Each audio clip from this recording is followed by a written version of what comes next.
Assalamualaikum, Cassie here. Welcome to my channel and welcome to Last Exit.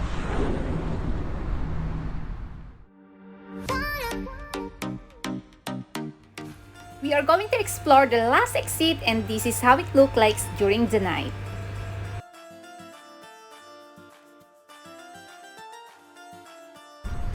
Ito nga pala is matatagpuan sa border ng Dubai at Abu Dhabi. So as you can see, ito pa rin yung suot ko sa previous vlog ko kasi noong kami nanggaling sa Hudayrat ng morning at pagkagabi, talaga naman dumiretso kami dito sa may Dubai.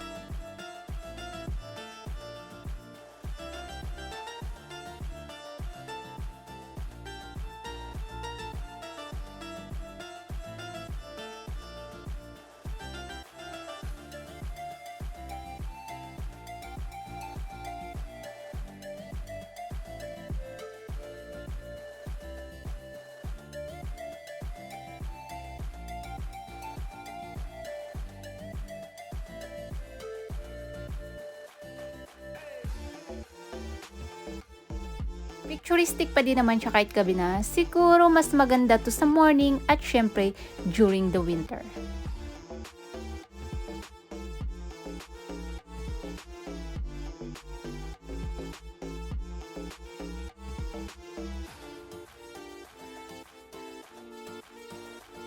And this is a perfect spot to have a seat with the food, of course, have a chit chat, have a break, have a Kit Kat. Char! So about the food, marami kang choices dito. Mayroon silang mga ice cream kagaya ni nasa likod ko. It's a Baskin Robbins. Tapos may mga coffee shop din dito. At saka may mga, of course, this is a food truck.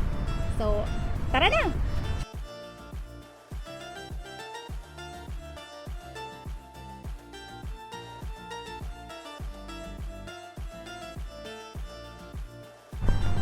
So yung nakikita nyo sa likod ko, ayan, yung mga tao dyan na masyado silang washroom friendly, yung lagi naghanap ng CR, andyan.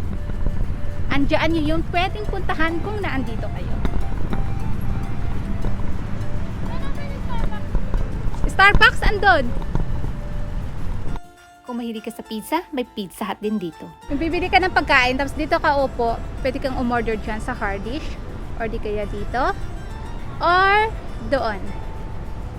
Doon. Basta, bahala ka nang mamili. And that's the playground. Pwede ka maglaro, basta wag lang damdamin ng iba. Sabi?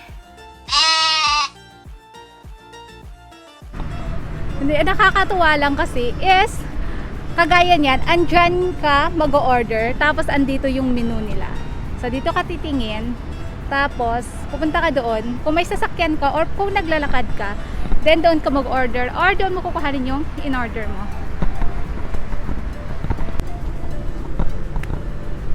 So, eto nga pala is way siya ng from Abu Dhabi to Dubai. So, ang mangyayari, lilipat kami doon sa kabila. Yun naman is from Dubai to Abu Dhabi. So, magkabilaan siya.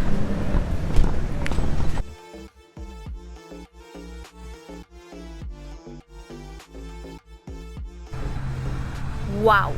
Yun lang talaga masasabi ko, as in wow, ang extreme ng design ng mga food truck dito. Iisipin mong nasa movie ka, pero oops, andito lang pala ako sa UAE.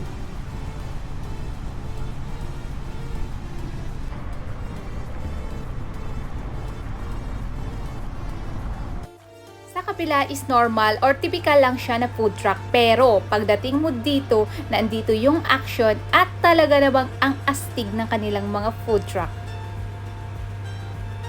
Kagaya kanina or doon sa kabila, ganito rin. Andito yung kanilang mga menu.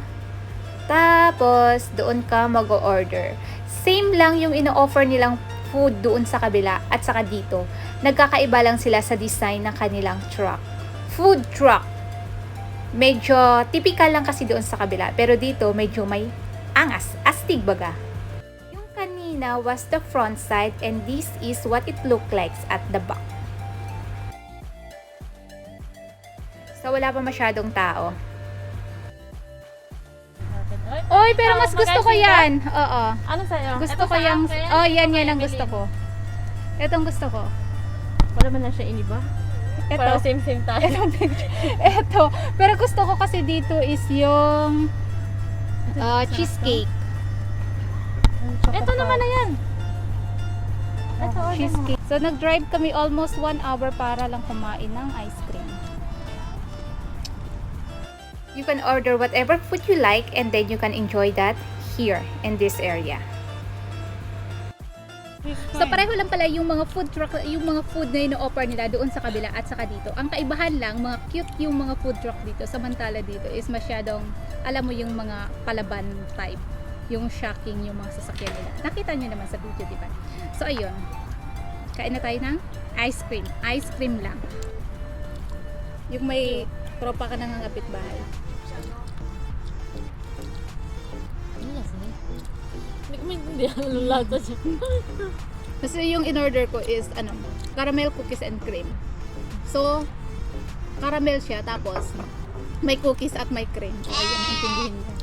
Pero maalat siya. Maganda rin yun, at least nag-complement sa tamis nung ice cream. Pwede na ako maging food vlogger, pwede na ako mag-describe ng food. O, di ba? So, habang lumalalim yung gabi, dumadami yung tao. Time check, 11 o'clock ng gabi.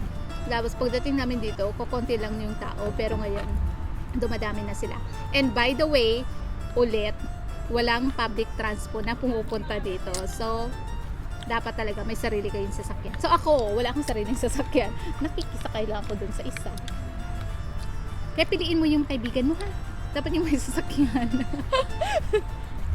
Joke lang. Doon bumili ng tubig. Masarap yung kinakain na doon sa kabila. Beka naman pwede manghingi. Baka pwedeng umorder. Layo kasi. Nang? Ay, no. Yun lang, oh. Order ka, friend. Ayun, sa steak and fries. And price. Ano ba yun? Price. Yung fries na parang merong mga mga toppings or something. 24 yan, mahal. Nagkari-kari na kayo. Magpapaswab pa tayo pa uwi.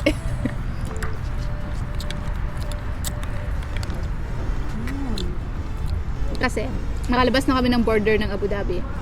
Nasa Dubai na to. Kaya pagbalik namin ng Abu Dhabi, kailangan namin magpa-swab. Magkano magpa-swab ngayon? Mahal ba ang swab? 50. Baka na yung tubig mo, friend. Kawawa naman. Kawawa naman. Bigyan mong tubig. Hindi rin ako yung madami. Sige pa. Baka maihi na ako. Oh, sige. Huwag ka nang uminom. Meron siya tubig doon.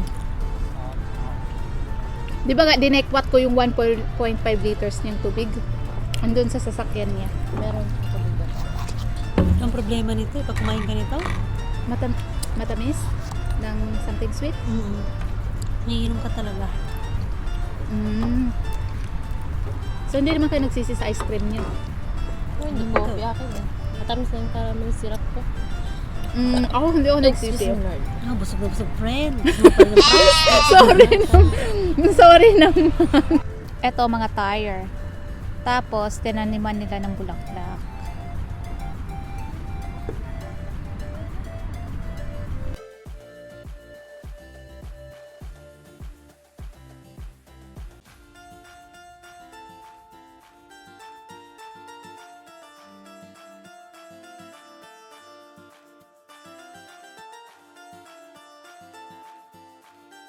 So, dito pala yung malamig na lugar.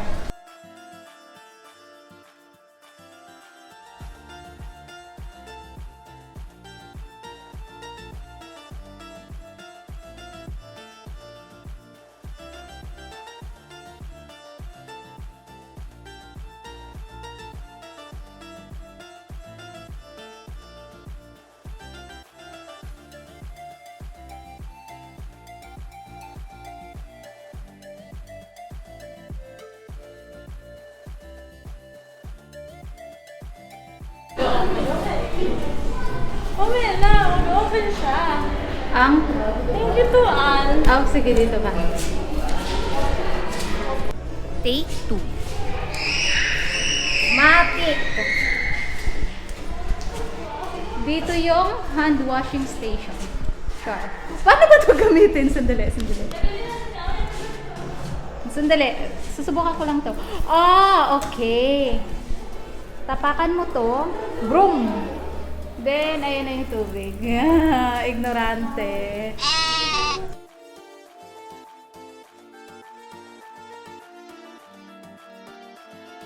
And And we gonna do the toilet vlog. Ang arte. So this is the washroom toilet trono. Ito yung kanilang doorknob. Steering wheel. Iba. Use the magic word. Tabi-tabi po.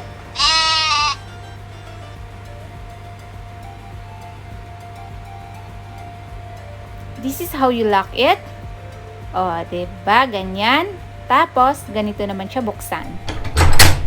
Excitmazing. So, pwede ka magpa-picture dito. Ay, sandali. Parang gusto ko dito.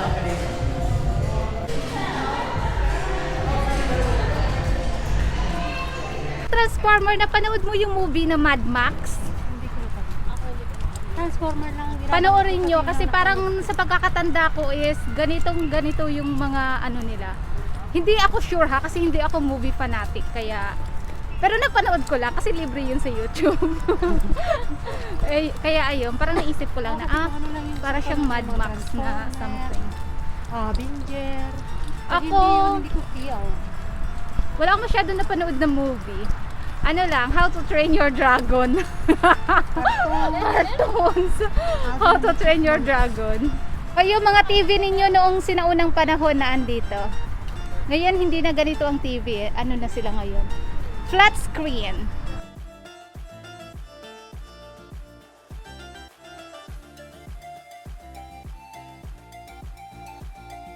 So finally, we are here already in Abu Dhabi. So ayun, nag-take time kami kasi ano nga yung tawag yung mga nag-inspection ng ano? Sa border. Oh, sa border kasi is ang border ng Abu Dhabi at saka Dubai. Bago ka nila hayaang pumasok ng Abu Dhabi, kailangan mayroon kang ipapakitang sa Al-Husan mo. Example nga, friend. Yung Al-Husan is up yun siya. Doon makikita ang lahat ng swab mo kung negative ka or positive ka. Lahat doon yung matatrack. At saka lahat ng vaccine mo is makikita doon. At saka example nito, oh. Char. Ayan, ang ganda ng friend ko. So, E siya. Yung E na yan is stand for eligible. Char. So, ayun. Yung sa akin is naka 8 days na yung swab ko kaya nawala na yung E. So pagka ginawa mo yung swab mo, valid siya ng 7 days. Pwede ka maglabas-masok ng Abu Dhabi to Dubai. Pero walang transpo ha, walang public transpo. Kailangan mo ng private. Kailangan mo na mayroon kang sariling sasakyan. So anong nangyari yung akin, 8 days na, kaya bumalik kami uli ng Dubai para mag-DTI. So ayun, ang sakit-sakit ng dalawang daliri ko. Kasi nakadalawang beses akong pinuhanan ng dugo. Yung first is ayaw mag-read, then finally, yung second is nag-read na siya. Pero nag-take pa rin yun ng 10 minutes bago lumabas yung result. O, diba? Matik siya eh. Kinuha nila yung blood, within 10 minutes, na-release agad yung report na negative siya. Na-update sa Al-Husan. Then, nakabalik na kami ng Abu Dhabi. Magulo pa yung explanation ko. Bahala na, magulo yun. Intindihin nyo na lang.